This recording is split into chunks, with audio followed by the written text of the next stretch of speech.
Morning, everybody. It's 9 o'clock, our special time. We have three different blocks. We're going to have a bunch of cognates that we're dealing with. Then we're going to talk about the two bills that came out of Natural Resources Sub. And then we actually, because of some patron issues where they had to be someplace else because of a family emergency, we're going to deal with 5 bills in full committee as if they were being dealt with in subcommittee. And so with that, we have several cognates that we want to get through on the right away. So with that, we'll begin. Let's do attendance first. Sorry. Thank you.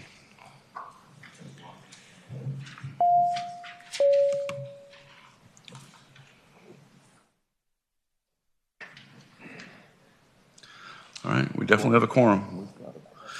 Okay, the first bill is SB 89 from Senator Salim regarding the powers of service districts, control of invasive plant species. It was similar to the Senate bill or the House bill HB 388 from Delegate Carlson, which reported from CT by a vote of 20-1 and passed the House 90-8. The Senate bill reported 15-0 and was unanimous in the full Senate. We have a motion to move this bill. So moved. Second. All right, let's go to the big board.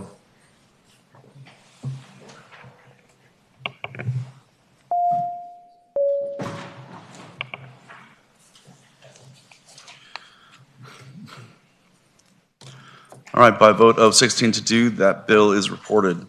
Next bill was SB 138 from Senator McPike regarding Department of Environmental Quality, Industrial Wastewater, Publicly Owned Treatment Works, and PFAS monitoring. This bill has to go to the Committee on Appropriations. There's been a letter, but it's identical to the very good bill, HB 938 from Delegate Clark, that passed out of this committee 22-0 and passed the House 88-7. The Senate bill passed unanimous in both the committee and the Senate floor. We have a motion on this bill. Mr. Chair, I move to refer to appropriations. Second. Moved and seconded. Let's go to the big board.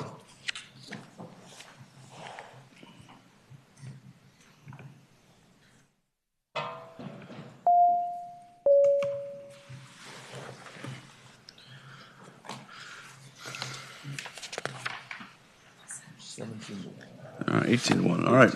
And so by a vote of 18-0, that bill is reported and referred to appropriations. Next bill is SB 186 from Senator Williams Graves regarding misbranded food and manufactured protein food products. It's identical to the amazing bill that was worked on for a year by Delegate Glass that passed 20-0 to 1 abstention and 95-2 on the House floor. The Senate bill passed unanimous in both the committee and the floor. We have a motion to report the bill. So moved. Second. All right, let's go to the big board.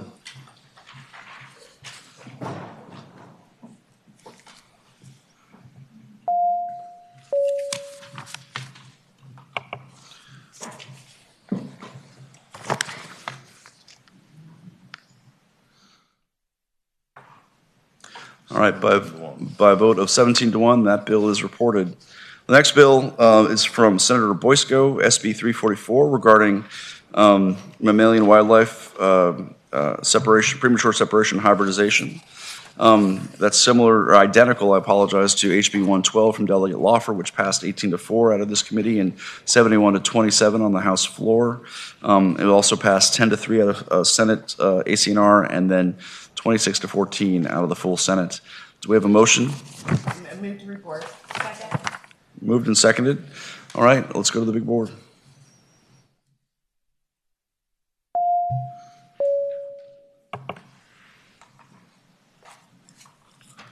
All right.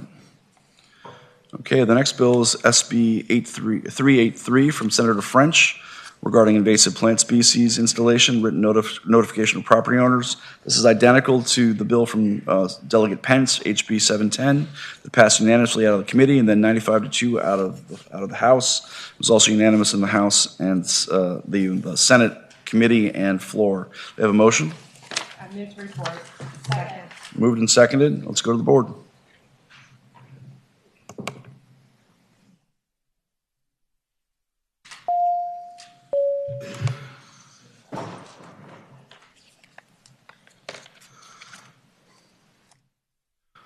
All right, by a vote of 18-0, this bill is reported.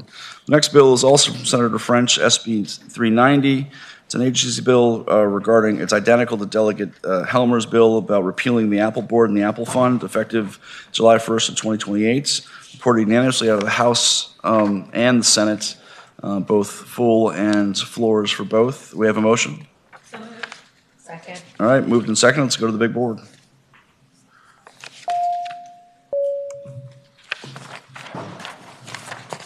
All right.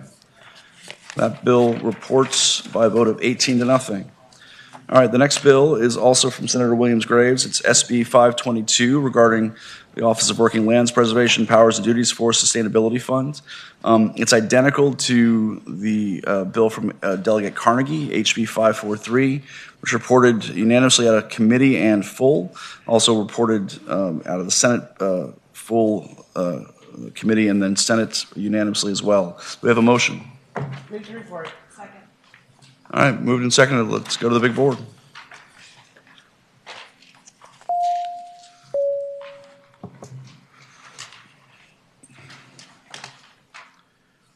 All right, by a vote of 18-0, that bill is reported. All right, we do have a little bit of work very quickly with Senator Srinivasan's bill, SB 553. It's identical to the bill HB 589 that Delegate Simons had, and we're very appreciative of that. However, we're going to we'd like to have a motion to amend or have a substitute be laid on top of SB 553, HB 1502 from Delegate Guzman. And we'd also like to add an amendment to that as well, that the it's a delayed enactment till January 1st of 2029. Can we get a motion on the substitute and the amendment? Move the substitute and the amendment. Second. Moved and seconded. Is there any questions or comments from folks about that? Mr. Chair. Sorry. It's Delegate Weber. Oh, Delegate Weber. Okay. If I may ask, exactly what are the differences between the substitute that is being proposed to be dropped on and the original bill in regards to the legislation? So, Delegate Weber, they both deal with data centers. However, the Srinivasan bill deals with water use consumption of data centers and requires any water user that provides water to a data center as defined in relevant law with an air permit issued by the Department of Environmental Quality, and two, is required to register certain water withdrawal and use data with the State Water Control Board. So basically what you're doing is and also they're including the portion of the reclaimed water, and provided that during each month to a data center during the reported period. The bill provides that if a water is provided to a data center is not measured on a monthly basis, the amount provided during each quarter shall be provided to the board. It's creating data on and information, and it's beginning the regulatory process for how much water is being consumed by data centers. Now, the Guzman bill is a separate issue, and it deals with a one-year study regarding data centers and air quality, but it's a little bit broader than that as well. What we're hoping to do is have both of these bills go to conference and then marry them up in terms of what we address in terms of this bill. We want to actually move more closely to what this bill is doing, the Srinivasan bill, and what Simon's bill was. And so I'm happy to get in the weeds with you offline. But the idea is that we will address this water use consumption of data centers more effectively. Parliamentary inquiry, Mr. Chair. Sure. Is it germane? Yes, because we've already gone through this with council this morning, and because it deals with data centers. Sorry, excuse me, I apologize. I'm using the wrong bill. It's actually 496, not 1502. I'd apologize. It's the 496 bill that deals, the Guzman bill that deals with water. So they are much more closely. All right. Thank you. Actually, Delegate sorry, Weber, I was looking at the Delegate Weber, I appreciate that. I really do, because I was moving in the wrong direction, and I appreciate you doing that. Thank you very much. Well, thank you, Mr. Chair. Yes, so the bill we want to lay on top is 496, not 1502. Can we do that again? Could the motion be redone? Mr. Chair, having voted on the prevailing side in which we adopted the substitute and amendments, I move that we reconsider. We didn't vote. We just had the We did motion. vote? Yeah. Oh, okay. Substitute motion. Oh, Substitute motion would be, what would the substitute be? substitute motion would be to substitute Sarah Boston's bill with HB 492 from Delegate Guzman with 492 or 496? 496, I apologize, 496 with the amendment language with the delayed enactment, delayed enactment until January 1st of 2029. So moved. I'm sorry. Mr. Speaker, did you say, I'm sorry, Mr. Speaker, Mr. Chair, I'm sorry, could you clarify the delayed enactment again? I think I just heard a different date. Yes, it's January 1st of 2029 for the Guzman bill. 496. That was a motion. That was a motion. Do we have a second? Moved and seconded. Now let's go to the big board. Report with substitute. Report with substitute.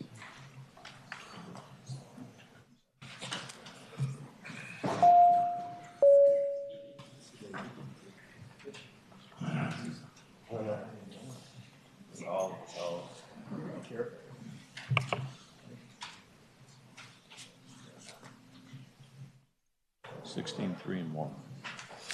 All right, that bill is reported with the substitute and the amended language by a vote of 16 to 3 to 1 abstention.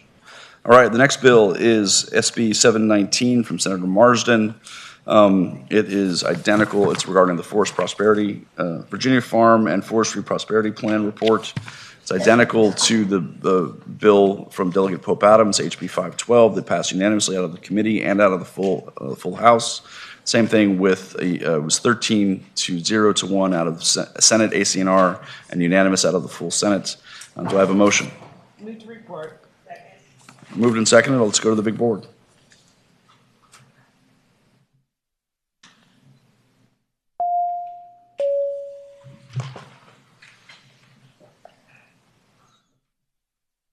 All right.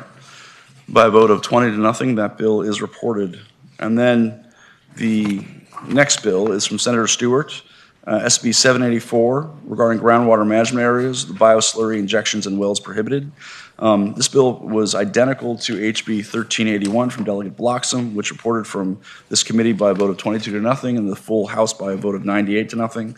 Senate bill also reported by a vote of 14 to 0 to 1 abstention in full Senate ACNR, and then passed the House by a vote of 40 to nothing. Do I have a motion?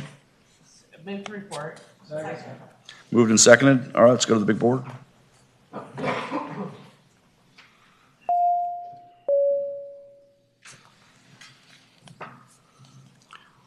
All right, by a vote of 19 to nothing, that bill is reported. The last bill in our list of cognates and similar bills is SB 802 from Senator Locke regarding the Reggie. It's identical to HB 397 from Delegate Herring, which reported out of this committee by a vote of 22 to nothing and passed the House by a vote of 63 to 35.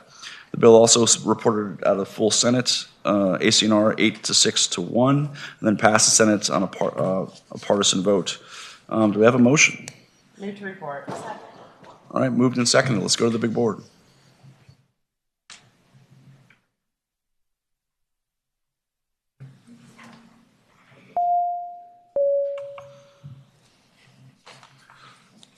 All right. There we go. By a vote of 13 to 7, that bill is reported. All right. We've gotten through the cognates. I really appreciate that. Now let's go to the Natural Resources Subcommittee report from this morning at 8 a.m. Thank you so much, Mr. Chair. We have Senate Bill 163 from Senator McDougall. This bill allows volunteers associated with state agencies, municipal corporations, or other governmental agencies to be certified as commercial applicators or registered technicians for the use of pesticides. We voted unanimously to report this bill, and I so move. All right. Second. Moved and seconded. Any comments or questions from members of the committee? All right, let's go to the big board.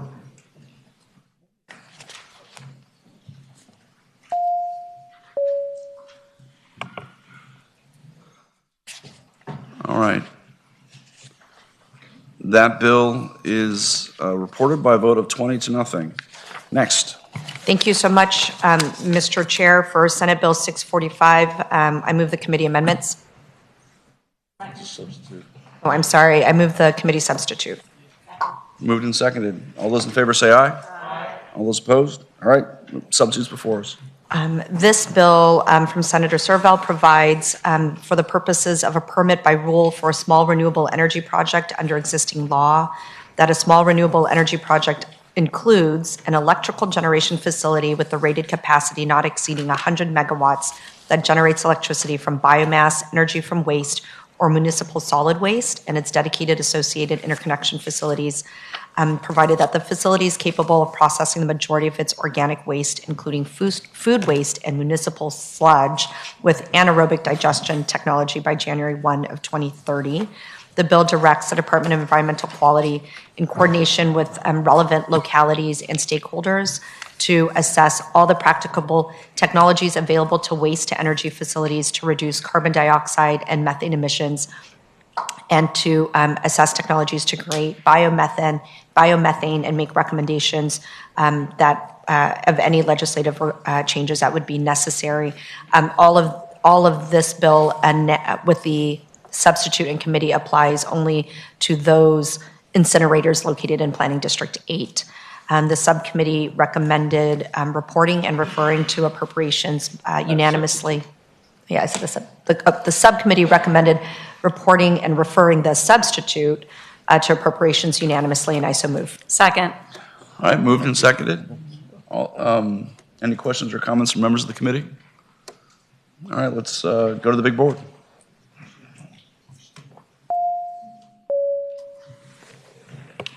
Yeah. Oh my.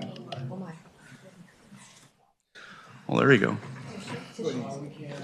That's why we can't have nice things. Oh, thank you. Whoops.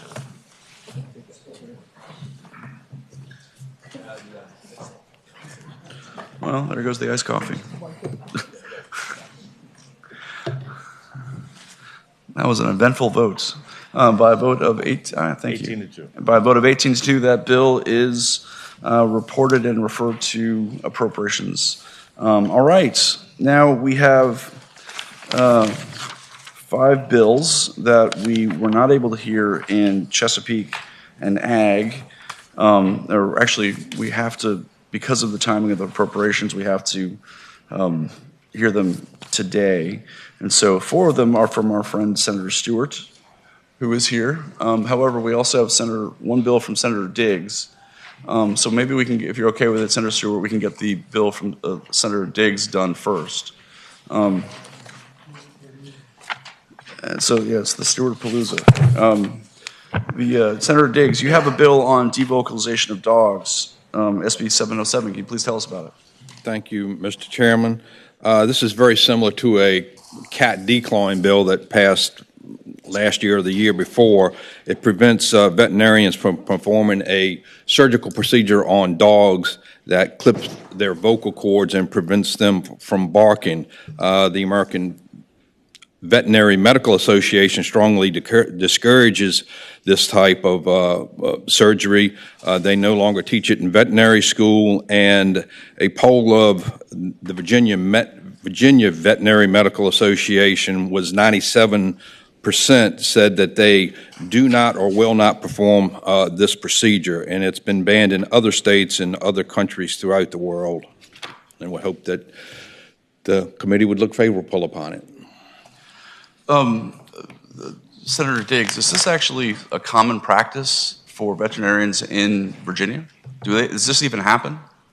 It doesn't seem to happen in Virginia. It's a more common practice in some other states, particularly Colorado, where there seems to be kind of where it happens the most. So it is happening in some places, and as I said, several other states have already banned this procedure. Okay, and so the process is if someone, if a dog just continues barking, they're usually put down after they try to train them or do something. about it, correct? Well, or rehomed or some other options. That's certainly not the intent of the bill. Yeah, I understand. To have dogs put down. And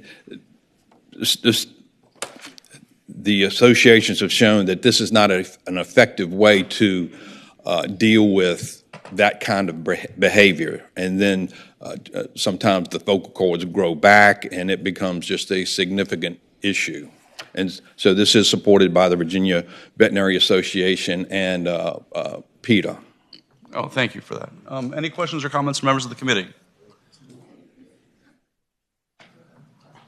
All right, anyone here to speak in favor of the bill?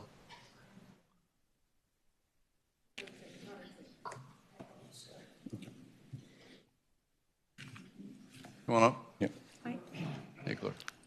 Good morning, Chairman Lopez, members of the committee. Thank you, Senator Diggs, for introducing this legislation. We don't know whether it's still happening in Virginia. We just know that the survey from the Veterinary Medical Association showed that most vets don't perform it anymore, and that Virginia Tech's vet school doesn't teach it anymore. It's not just inhumane, which is why it's condemned by the American Veterinary Medical Association, the American Animal Hospital Association, and many international veterinary medical associations, but it's ineffective, and as the senator mentioned, it doesn't really prevent the dogs from barking. It just gives them a hoarser voice. And in most cases, the vocal cords grow back. The senator mentioned Colorado. We did an undercover investigation at a laboratory where the veterinarian there was doing that in a very crude way, and the dogs were still barking. So it just is an ineffective and inhumane and widely condemned practice, and this would simply add by making it illegal in Virginia, and I believe the penalty is just a civil penalty like the declawing bill. Thank you so much. Anyone else to speak in favor? Good morning, Mr. Chairman, members of the committee. Susan Seward with the Virginia Veterinary Medical Association. We worked with Senator Diggs on this bill. One thing to keep in mind, the vet school at Virginia Tech no longer even teaches this procedure. We surveyed our membership, and over 97% said unless there was a congenital or a disease state issue, they would not perform this procedure at all. So frankly, it's not really being performed. It's sort of a dinosaur, and we're very pleased to support this bill. Thank you. Very much, ma'am. Anyone to speak in opposition to the bill?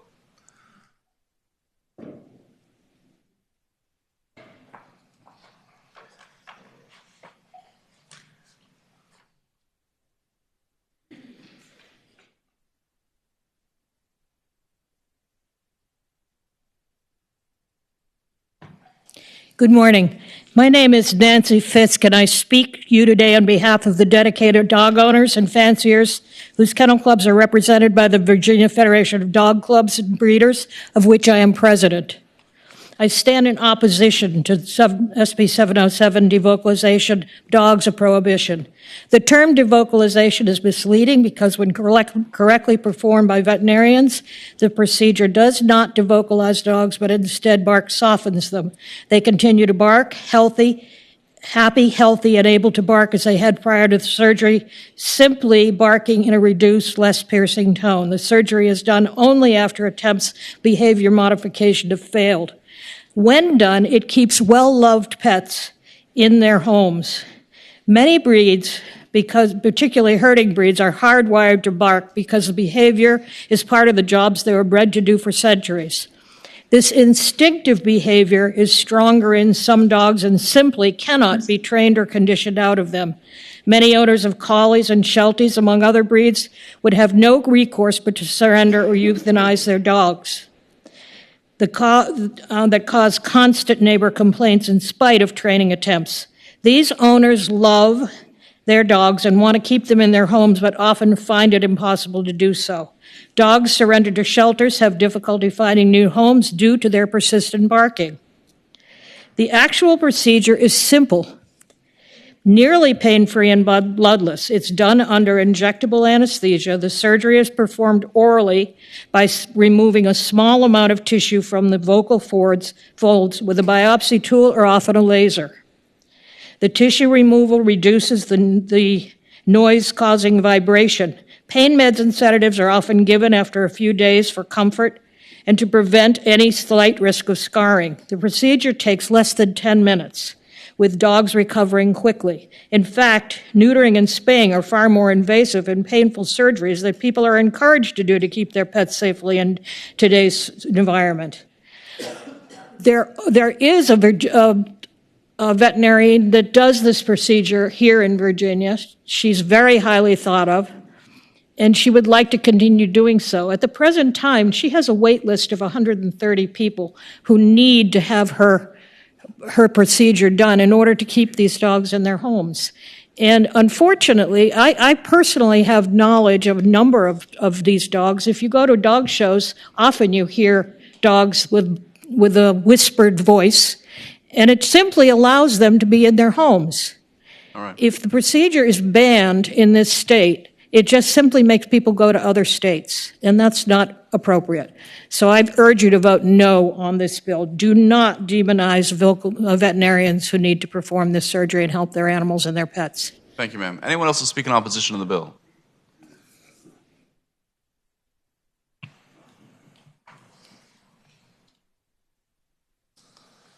Good morning.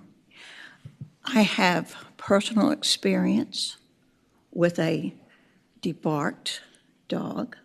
It was my neighbor's. It was a little Sheltie, and it barked joyfully. It played with its family, just quieter. If my neighbor had not been allowed to do this, I don't think that dog would be alive. In this world right now, veterinarians have a very high suicide rate. Think about what you're asking them to do. If they can't find help and this dog is disturbing everybody, the only solution is to euthanize it. You're asking someone that has spent their whole life dedicated to their patients. You're asking them to take a perfectly healthy dog and end its life. Thank you, ma'am. Thank you for your time. All right, we have somebody online to speak in favor of the bill? Or in opposition? I think just against. All right, we have someone in opposition online. Thank you, Mr. Chair. Thank you, Mr. Chair. Can you hear me? Yes. My name is Heidi Krosky, and I represent the Virginia Animal Owners Alliance. We are urging you to please vote against this bill. This is more legislation that's seeking to dictate the every action of the pet owner. Whether you like the idea of bark softening or not, there are legitimate reasons why certain owners make this decision with their vet. This law will open Pandora's box and can easily be applied in ways the sponsor does not intend. Right now, PETA is dictating animal care in the Commonwealth. This is dangerous and it ultimately hurts animals. We need to ask ourselves, how far down this road are we willing to go? Please vote against this bill. Thank you, Ms. Krosky. All right, bill's back before us. Any questions or comments from members of the committee? Delegate Martinez. Thank you, Mr. Chair. Speak to the bill. Yes. I want to thank Senator Diggs for bringing forward this bill. I'm very much in support of it, and it takes one less thing off my bucket list to take care of. Thank you. Delegate Glass. Delegate Glass. Mr. Chair, I'm sitting here and we hear some of the most interesting things and testimony in this committee. I did not know it would be this intellectually stimulating, more so than roadkill. But I am almost, I guess, a little, maybe, is it gobsmacked? Or I'm a pet owner. This is something that I've never heard of before. But I would think that as we look at pets as, and I know this is going to be controversial, it is a luxury. We are asking to take on a living thing with the understanding that, like, what do dogs do? They provide some level of companionship. How do dogs communicate, both verbally and non-verbally? So I would make the assumption, I just, again, did not know this is a thing, and why I'm supporting is that I got a dog and I knew dogs would bark. I mean, that's the thing we learned from the age of 1 or 2, that dogs go rough. And it is really kind of mind-boggling in a sense to hear, and this is no disrespect to the testimony, to say that if a dog barks too loud, we should be able to mute them. I would love, maybe, I have children that talk loud. I had babies and I knew that they would talk. Would I assume these are living things? But I know it's funny, right? It's a little funny, but dogs are living things. And when a human being can't speak, we find other ways. It's not considered a way to keep someone quiet. It's not, it just is, it is, I am kind of gobsmacked. I'm kind of like, but I thank you for bringing this bill and the education on this practice. But please, if you're a pet owner out there and you don't want a dog barking, then don't get a dog. Any other questions or comments from members of the committee? All right, committee works by motion. Move to report. Moved and seconded. All right, let's go to the big board.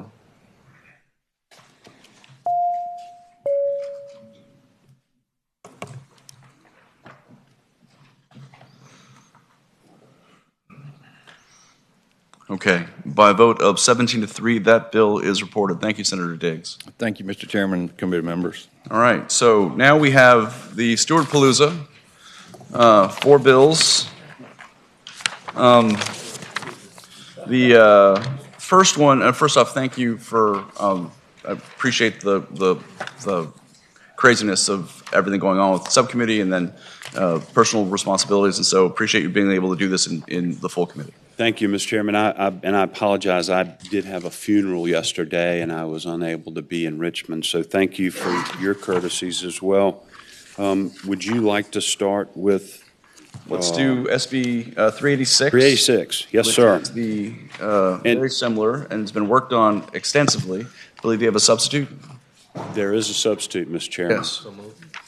Moved and seconded. Substitutes before. All those in favor of the substitute, say aye. Aye. All right, substitutes before us. And, Mr. Chairman, I don't know how much you want on this, but I'm sure all the members are aware this has been a work in progress that I've worked on, that Mr. Chairman's worked on, that many other stakeholders have worked on.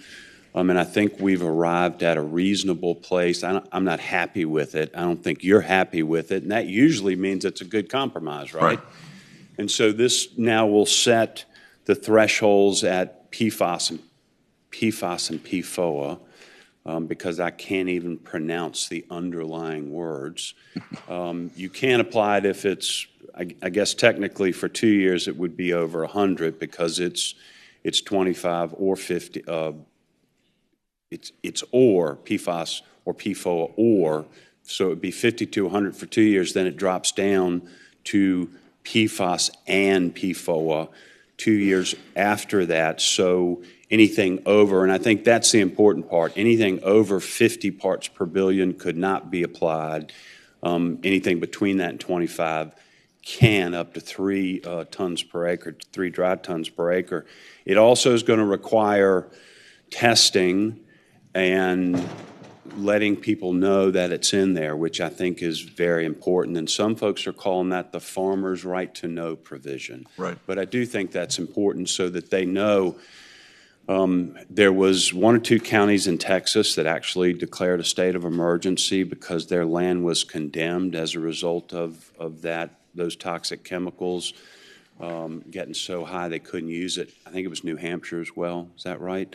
So I'm very proud that we've taken a proactive step to address this and hopefully protect the production of our food and our citizens. It's particularly important to Delegate Ken and myself because we represent an area that is completely surrounded by water, and you can't take a step without stepping in a stream or a creek or a river. And so our constituents have been very concerned about this, and I know yours as well, Mr. Chairman, because you're in the same sort of situation up there. So I'm happy to answer any questions.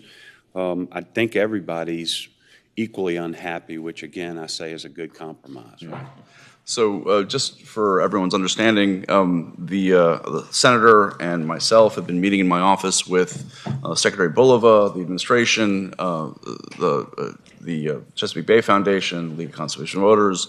We've also had industry. We've had the wastewater treatment folks. We've had farm folks have come in at certain points and really hashing out this legislation to make sure that it's in a good place with regard to what's going on in Maryland and what's going on with the Army Corps and what's going on with what's good for our farmers, what's good for this important first step to address PFAS. And so I think what we have here, I'd like to think with the substitute, is a very solid step in the right direction that allows us to sort of begin the process of addressing targets, addressing more information, allowing the work group to start moving on source identification and reduction before contemplating an even more aggressive approach in the future potentially. But more importantly, I think from an environmental perspective, we match Maryland language in terms of PFAS and PFOA instead of the or by 2029. So we give ourselves a couple of years to get up there, and then we address. I think we take a strong step forward. So are there any questions or comments from members of the committee? Delegate Bloxham. Thank you, Mr. Chair. And you might have just answered the question, because I know that on the Chesapeake Bay Commission we discussed this, and I just want to make sure that we are mirroring Maryland, where we don't come in at a disadvantage or at an advantage for them to send us their sewage sludge to spread on our fields. I want to make sure that I was looking at the levels here, and I'm going to make the assumption that's the same as Maryland. Mr. Chairman, I can't speak to that as of today. I know there's a bill working through their assembly by Senator Love, but I'll be honest with you, I've not been able to track that. But Jay may be able to, or others may know where that stands. That's the purpose. So yes, I sit on the Chesapeake Bay Commission as well. This is a big priority for the commission, obviously, and we want to be at or below Maryland's thresholds. Mm-hmm. Jay, do you know the answer to that? I'm sorry, Mr. Chairman. No, Mr. Senator, Jay Ford. Mr. Chairman, Delegate Bloxham, their legislative process is behind ours. They have had initial testimony on their bill, but it'd be premature to say where they're going to land. Our goal was to make sure that we had a glide path to their introduced target. I would say throughout our legislative process and the help of Senator Stewart, got to a more aggressive stance than what the introduced version. We hope theirs goes in the same direction, but it's dangerous to look into another state and guess what the outcome's going to be. Thank you, Mr. Ford. Senator Stewart. And let me speak to this, because I don't know how much committee members know. My bill went too far. My bill completely banned it. And I think your bill is in a different version. We adopted Mr. Chairman's bill, and we've worked from that, and we have worked aggressively this session to come up with this substitute. And I think Mr. Chairman said it better than I did. This is a very important first step. And this gives information to people. It sets a threshold, and it's not as aggressive as I would have liked it to have been. But it also provides testing and information to DEQ and farmers, which I think will, that is a responsible way if we have to move forward. All right. Any other questions or comments from the committee? Delegate Ware. Thank you, Mr. Chairman. I guess what I'd like to hear, I heard from one of my localities that deals with the effluent that we're talking about, and they were concerned about what it meant for viability and for the cost to the ordinary people who are tied into wastewater. So I'd like to see if somebody is here who could speak to it from that standpoint, Mr. Chairman, if you'd indulge us in that, since we didn't have on this The particular wastewater version. folks were Chris part of this. Pomeroy is here. You can actually ask him to come up. How are you? Mr. Chairman and Delegate Ware, thank you. So Chris Pomeroy, representing the Virginia Association of Municipal Wastewater Agencies. These are 65 of your larger wastewater utilities across the Commonwealth. I think our chairman and Senator Stewart have described the process and the compromise very accurately.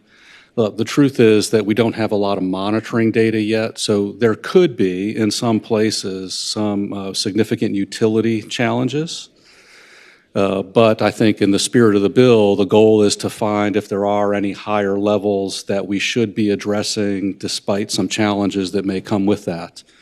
So as was described by the patron and the chairman both, it was a hard-worked compromise, and within our association, we feel like we've gotten to a good place for the Commonwealth to begin this phase-in with a lot of transparency and good data collection. Thank you, Mr. Chairman. Thank you, Mr. Pomeroy. Thank you, Mr. Pomeroy. Any other questions or comments from the committee? Anyone here in audience to speak in favor of the bill?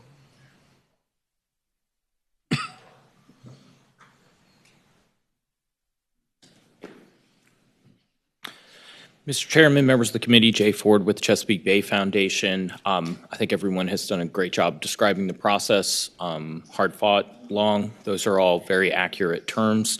We want to say thank you to Senator Stewart, and I did want to highlight a couple of items. One, the compromise that is in front of you includes specific language to protect our waters, to look at a sampling recommendations for sampling in Virginia waters, fisheries, shellfish, which were concerns we were hearing from rural localities in particular. In addition to that, it also has a high-level retesting trigger. So if a reading comes back above 75, they will immediately retest to make sure we're not sending out biosolids that have aggressively high levels, to make sure that's not making its way out to the community.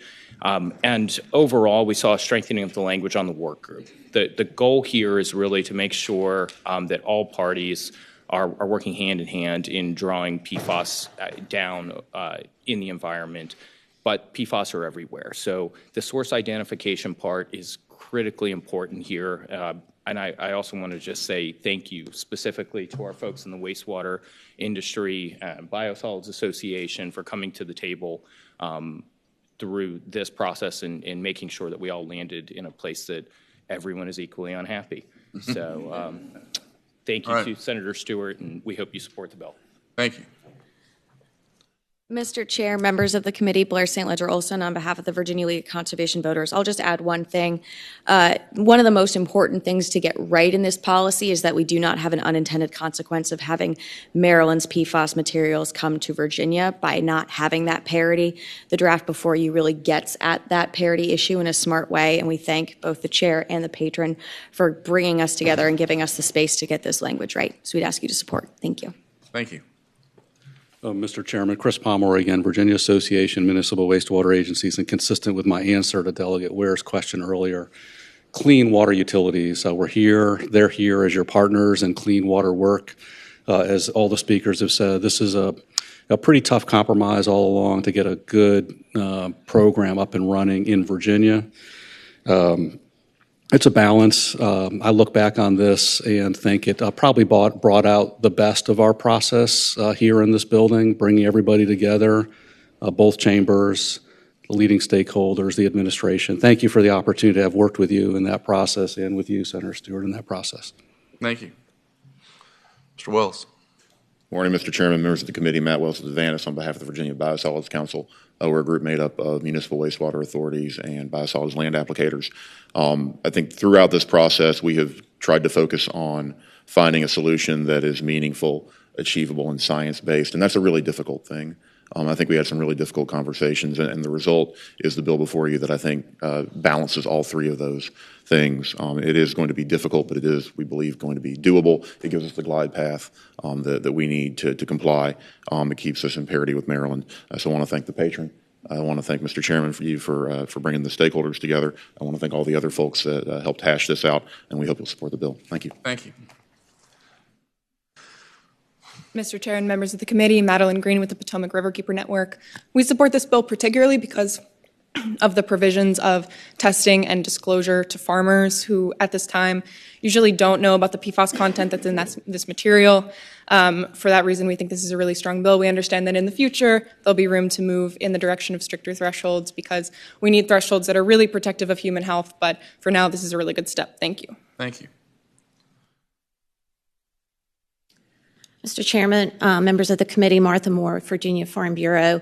I want to thank you and Senator Stewart for your work on this. You know, we feel like we are a partner with the state. This is a win-win situation where we can dispose of this on our lands. It creates a nutrient and a soil amendment on our lands, but yet we also want to make sure that we're protecting farmers.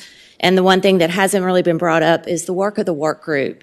And that's really where the details are going to get hammered out so that we make sure that the information to farmers and to others is understandable and it's consistent. It's also a partnership. This bill is kind of considered one part of a trifecta with Delegate Laufer's bill on allowing localities to be a partner in this, as well as the bills that deal with the source. So, and trying to figure that out. So we appreciate all of the hard work and appreciate being at the table to have this discussion. And we support the bill. Be brief. Mr. Chairman, Trey Davis with Virginia Agribusiness Council. Thank you, Senator Stewart, for getting this bill in front of you all. We ask that you support the substitute. We believe it will continue to give growers the option to use biosolids on their land. Thank you. Thank you.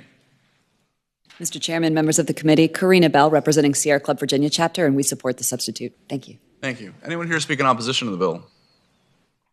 All right, we have some folks online. We have? Yes. All right, sir, American Rivers. Mr. Chair, Pat Cower on behalf of American Rivers, we support this legislation. Thank you. Thank you very much. All right, no one to speak in opposition. All right, the bill's back before us. Mr. Chairman. Delegate Wilt. Question for the patron? Yes, Delegate Wilt. Thank you, Mr. Chairman. So, Senator, I appreciate the work that's been done, talking percentages and all that, what captures the heart of the bill. But considering that we are introducing PFAS and the others right now as we speak, I guess everybody would agree with that. I mean, every second of every day, we're continuing to introduce those. Do you see that as being a concern with what's been introduced? Is it gonna be attainable, or should there be other methods considered as far as calculations and that kind of a thing going forward? Thank you, Mr. Chairman. Mr. Chairman, Senator Stewart. It is a good and legitimate question.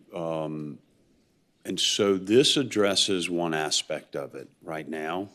The fact that we have those substances and they're being produced every day is a broader issue that we're going to have to deal with in time, but we should not be reintroducing that to the land that we grow our food on, get our milk from dairy herds and such like that. And so this addresses that very small aspect of it. The EPA has said that 1 part per million is the acceptable level for public health. We are much farther above that. We are leaving the threshold high in order to address one small part.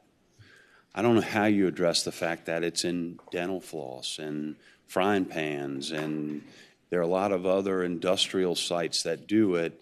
But hopefully, other members can begin to work on those issues. This really is just one small part. This is very attainable for this part.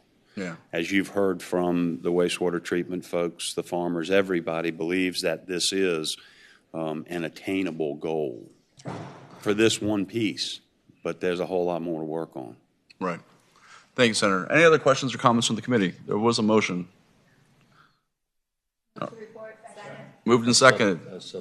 Moved and report as seconded, as substituted. All right, let's go to the big board.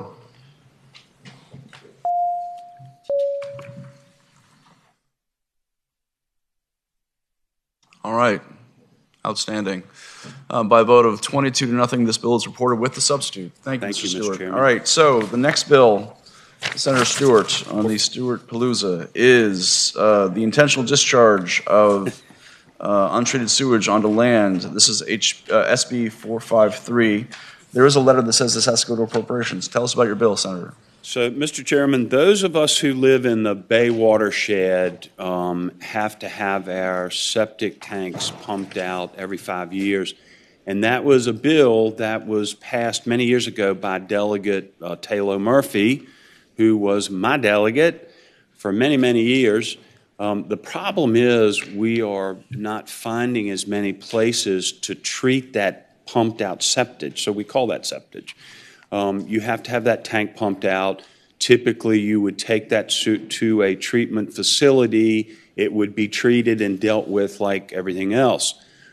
What happened in the Northern Neck this past year, there was a guy who was pumping it out, and then he was dumping it down the gully. And this is the horrible story, and I hope you've already had your breakfast. But he did this, and he dumped a bunch of loads down a hillside behind a family's home, and they're not well off, and they didn't know and didn't see it. And the way we found out about this was three little children came up covered in it. And the mother contacted me, and we've had a guy's been convicted of some things. This started out becoming a felony, but, you know, the Senate is tight in Senate finance, and so there was no way that was getting through. So now it's a fine. But to make it even worse, this guy was going to social services, and he was getting the money to pump out these folks' septic tanks that were indigent and then going and dumping it. Yeah, it's pretty bad. So this was my way to get at it, and Thank you. this is a civil fine. Thank you, Senator. Are there any questions or comments from members of the committee? Anyone here to speak in favor of the bill?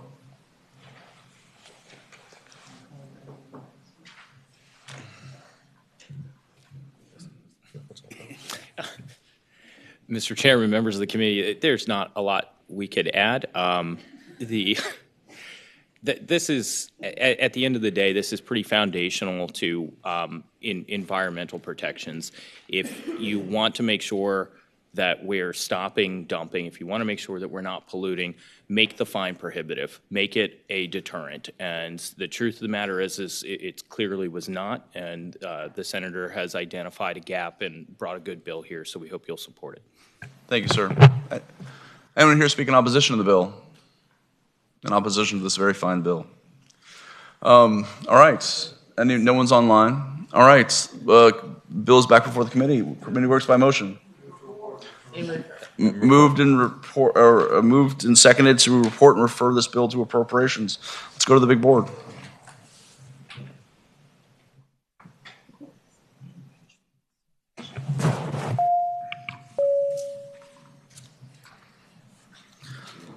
All right, by a vote of 22-0, that bill is reported and referred to appropriations.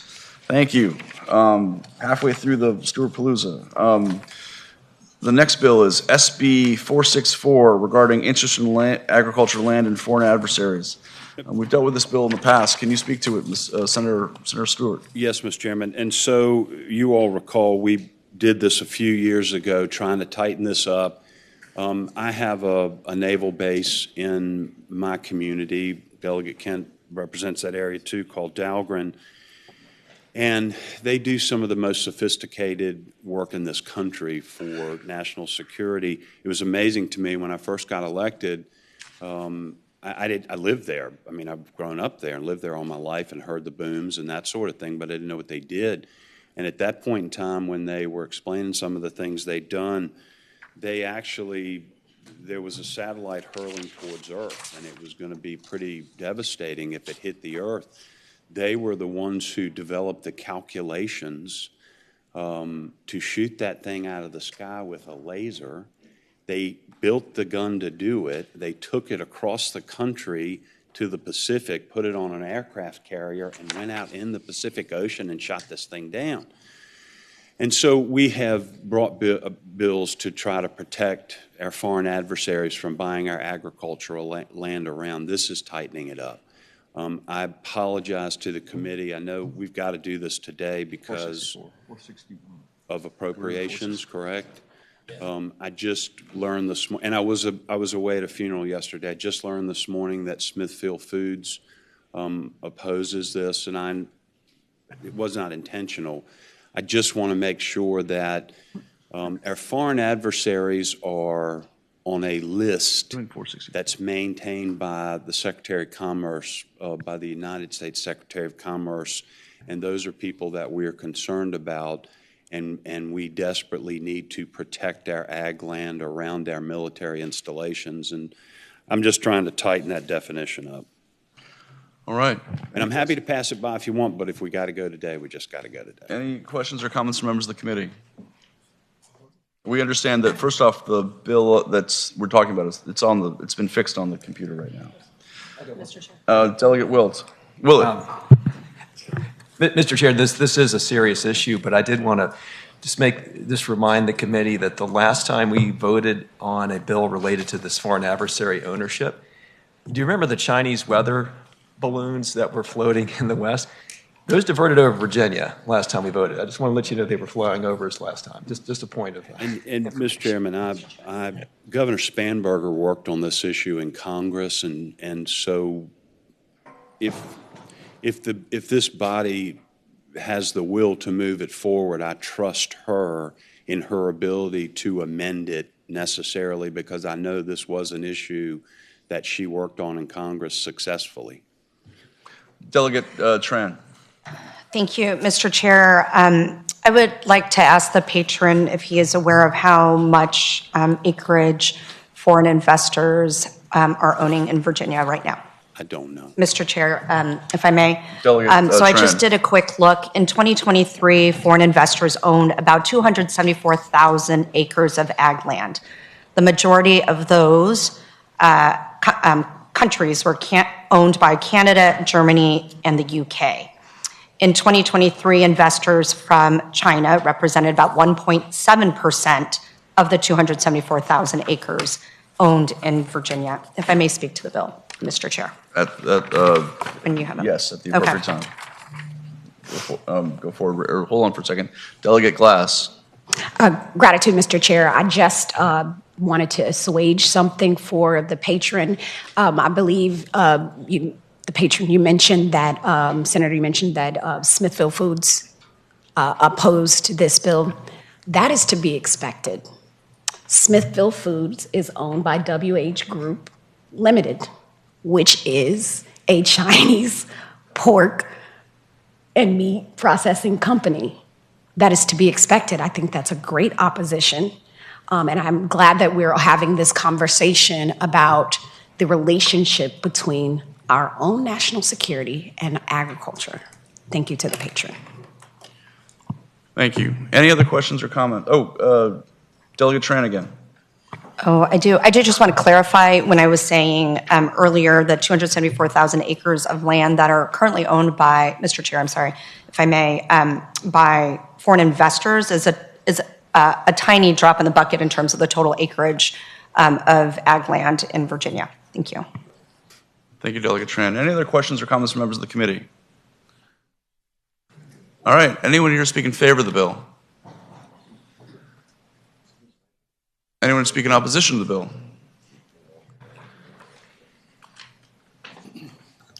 Mr. Chair, members of the committee, Jeff Palmore on behalf of Smithfield Foods. Smithfield Foods is a publicly traded company on the NASDAQ that is headquartered here in Virginia.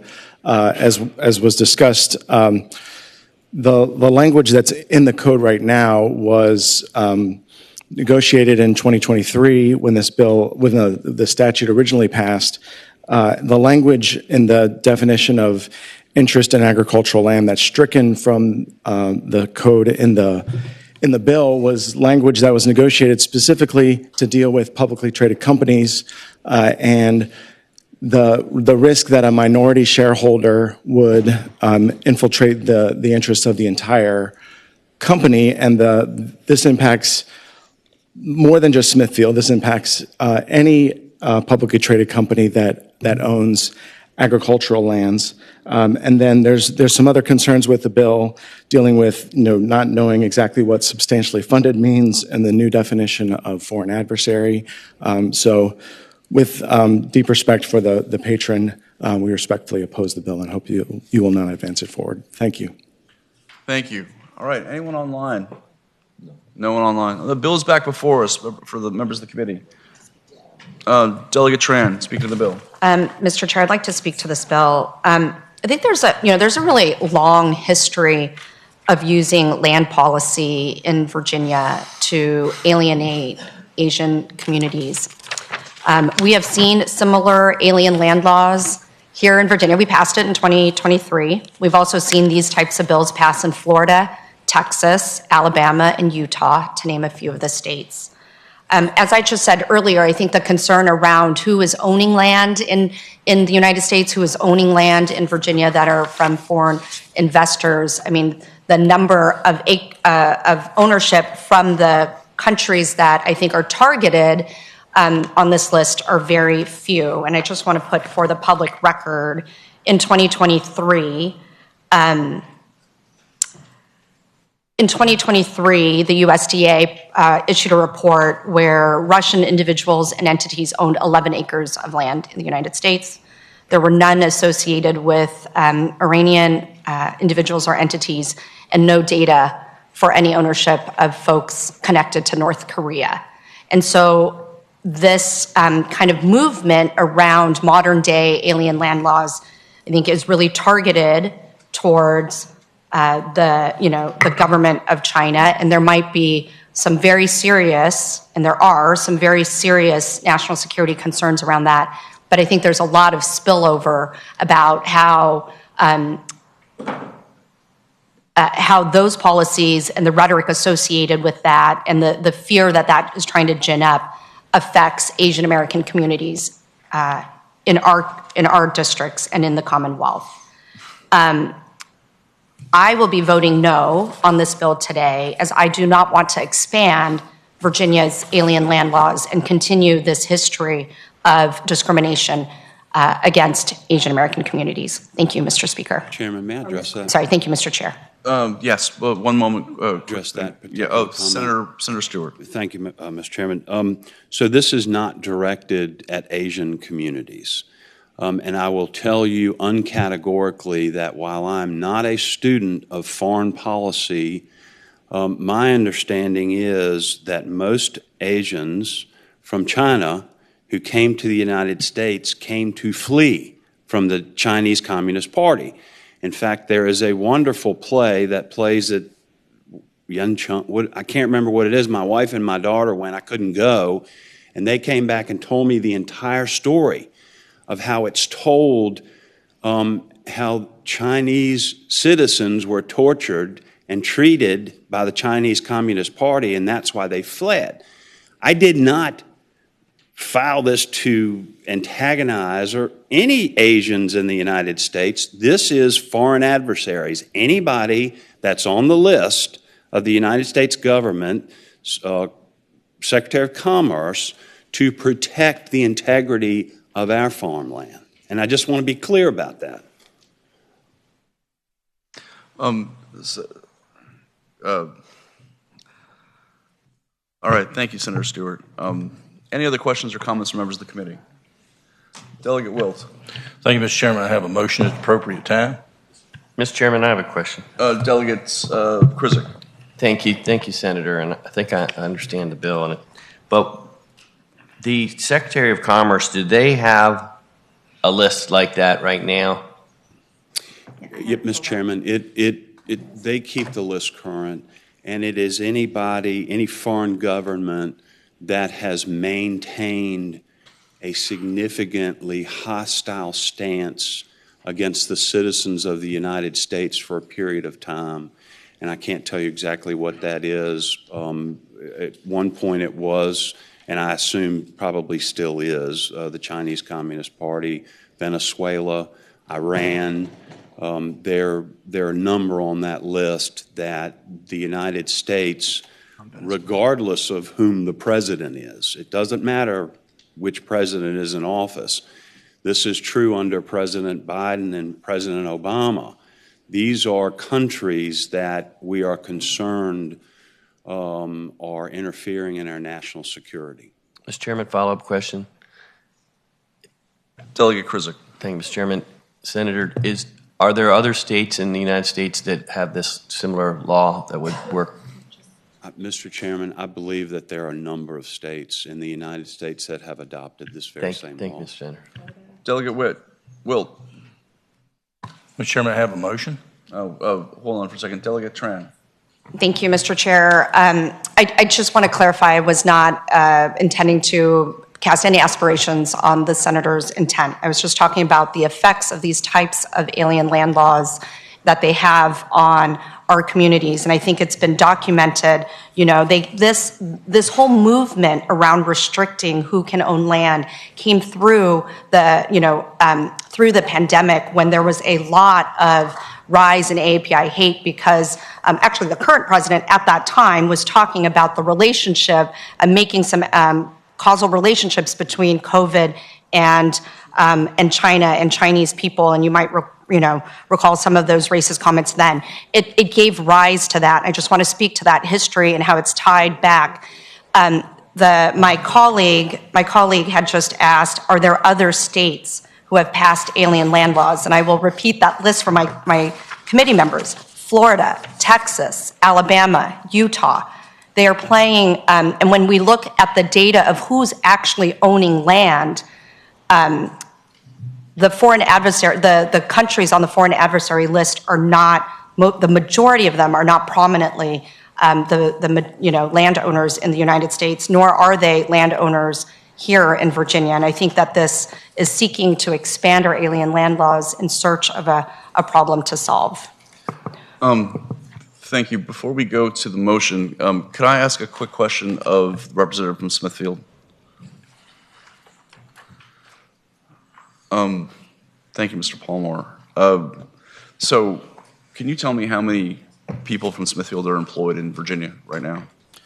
We have, Mr. Chairman, we have hundreds of people employed, if not thousands, in Virginia at our headquarters in Smithfield. And to make the point again, I would add to what Delegate Tran said, Virginia is also on that list, because Virginia has a statute in place right now that bans foreign ownership of agricultural lands. That wouldn't change under this bill. Virginia already bans foreign adversary ownership of agricultural lands.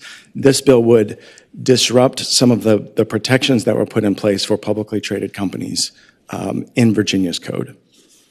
And then would you say that also, I'm looking at the bill here, the bill also adds a new category for an adversary that includes an undefined term, substantially funded, that leaves publicly traded companies in sort of an uncertain position. Exactly. Regarding lands they own in the Commonwealth. And then also it included provisions designed to ensure that publicly traded companies were not, the original bill in 2023, that were not affected by a minority shareholder who bought shares. But this actually does have that minority shareholder. I don't see that. If by striking the language in the definition of interest in agricultural lands, any shareholder who buys into a publicly traded company, their interest in the company could then impact the entire company. The entire company. If they bought shares. By buying one share, because they have an interest in the company, and that creates an interest in agricultural land. So, all right. So what's going on here is the conversation we've been having is sort of it's already the law in Virginia because of 2023. The concern, I think, with this bill is that it's overly permissive in what could happen to corporations that are already working in Virginia, and that might affect jobs and economic development in the Commonwealth. And so, whereas I understand the intent of the bill, that's, I think, my take on it right now. I understand, Mr. Chairman, and I don't want to hurt jobs by any stretch, but what I think I disagree. I don't think it goes that far, but I think what could happen is if a foreign government, a foreign entity that's hostile to the United States does have some form of control in a company, then perhaps that company would divest themselves of that foreign entity that is hostile. And I think that can easily be done. And I think that is the message we send. We love you, Smithfield Foods, and we love your bacon and your hams and everything. But if the CCP is part of your leadership, you need to divest of them. Got it. Delegate Wilt. Oh, Delegate Kent. Can I speak to the bill, Mr. Chair? Yes, Delegate Kent. Thank you, Mr. Chair. I just wanted to say, I think that there's two important things here. One is this is very tailored to agricultural land. So we're not just talking about foreign companies owning land. It's very specific to meat, dairy, poultry, the things that we grow and eat and consume. And so I think it's very tailored to both agricultural and also to the most kind of severe and egregious foreign governments that we have concerns with. So I think we can kind of, it's not there, you know, the kind of the edges of does this impact just any country owning land? We're talking about very specifically ag land. And I think looking also specifically to the other states that do this, you're talking about Iowa, Arkansas, Oklahoma, South Dakota, Minnesota. Why those states? Because those are ag states. Those are states that are producing the food for our citizens. And so I think they go hand in hand specifically to ag and then specifically to the countries that produce our ag food. So thank you, Mr. Speaker. Thank you, Mr. Chair. Sure. There we go.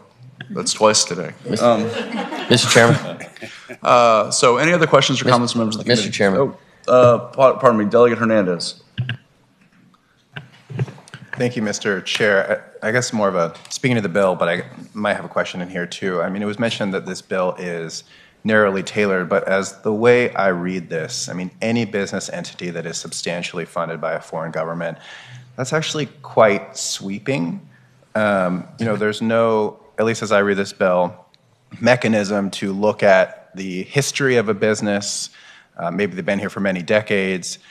There's no chance to look at their record, and there's also no way to challenge it, it seems to me, based on what I see here, if you're that business entity. So I worry about an overly broad net that stifles direct foreign investment that we may want, because this is a pretty big step if you're going to essentially ban these folks from ownership.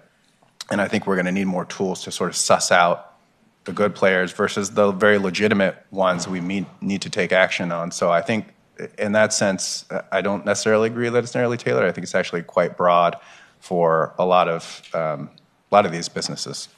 Mr. Chairman, unless I Senator Stewart. Unless I misread it, and I understand the delegate's concern, and that's why I believe we drafted this so that it is only one of those hostile governments, ones that are determined by the Secretary of Commerce. There are 3 or 4, maybe 5 on the list now that have taken hostile stances towards the United States for a long period of time, because I did not want to exclude all foreign investment.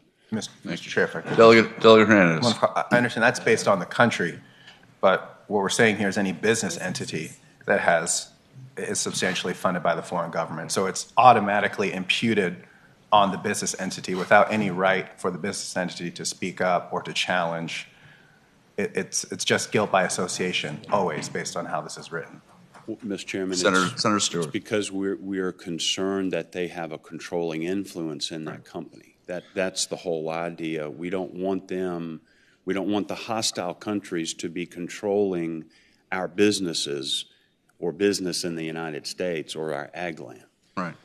So just to repeat this again, for some of the comments that were made, the foreign adversarial ownership of, or foreign adversary national ownership of ag land is already banned in Virginia, and we're already in that posture. So, Delegate Krizik. Delegate Krizik. All right. So I just wanted to speak to the bill, Mr. Chairman.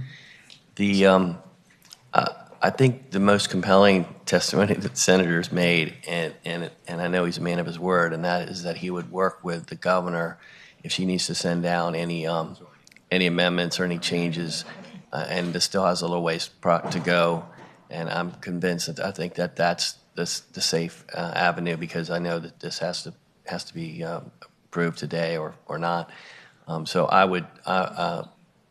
So that's why I think I'm going to be a yes on this, because I know the senator will, and not if I'm correct, that you're going to work with that. Okay, thank you.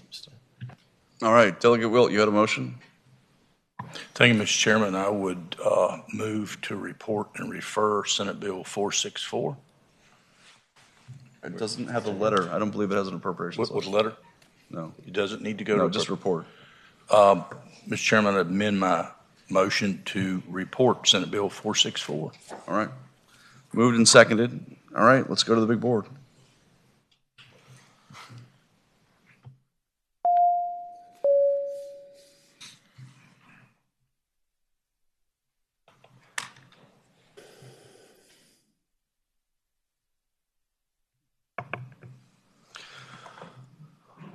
All right, by a vote of 10-9, that bill does report.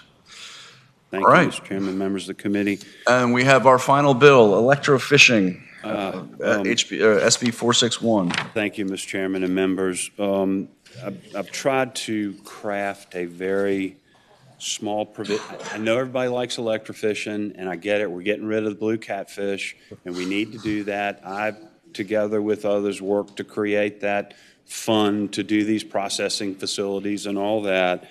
We've got a bit of a kerfuffle on the Rappahannock River, and there's an area north of the Downing Bridge in Tappahannock.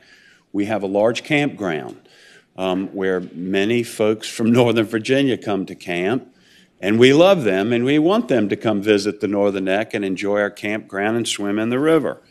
What's been happening is those folks have been coming down, swimming in the river, and you've got 3 guys that VMRC gave license to electrofish.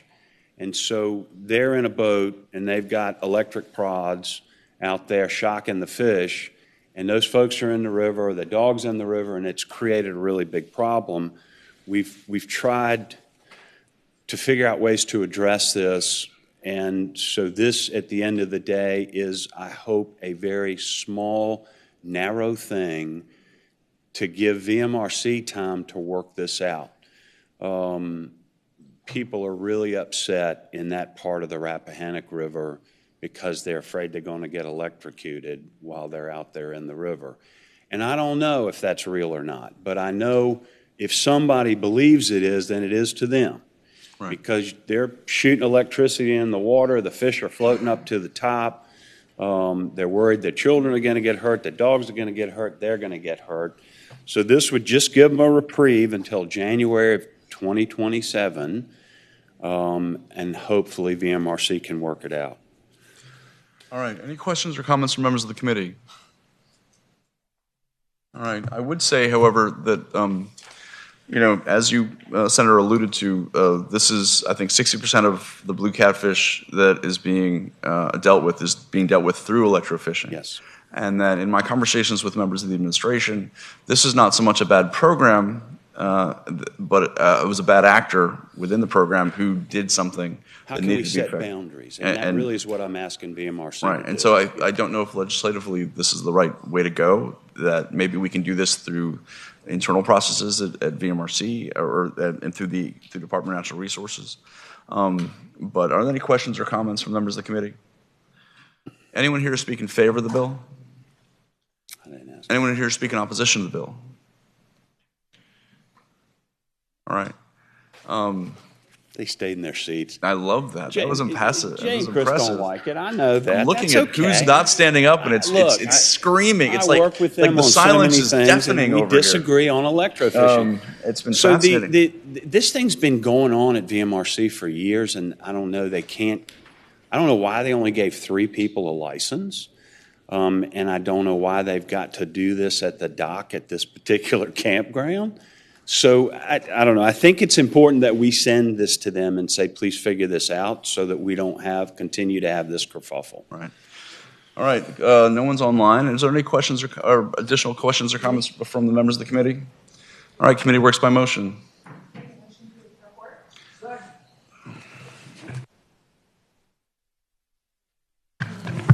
Delegate Glass. Substitute motion, I move to gently lay this on the table. Moved and seconded. All right, let's go to the big board.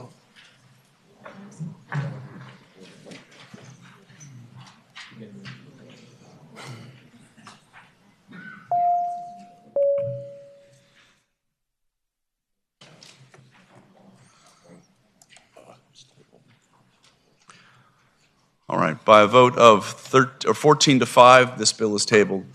All right, thank you, Senator Stewart. We really do appreciate it. Would you mind sending them a letter and asking them? I would be more than happy to send, this Senator Stewart, I would be more than happy to send a letter from my office to the administration. We're happy to work with you on what that language should look like in that letter, and then work with you to get an answer out of the Secretary. Thank you, Mr. Chairman. My Members of the pleasure. committee.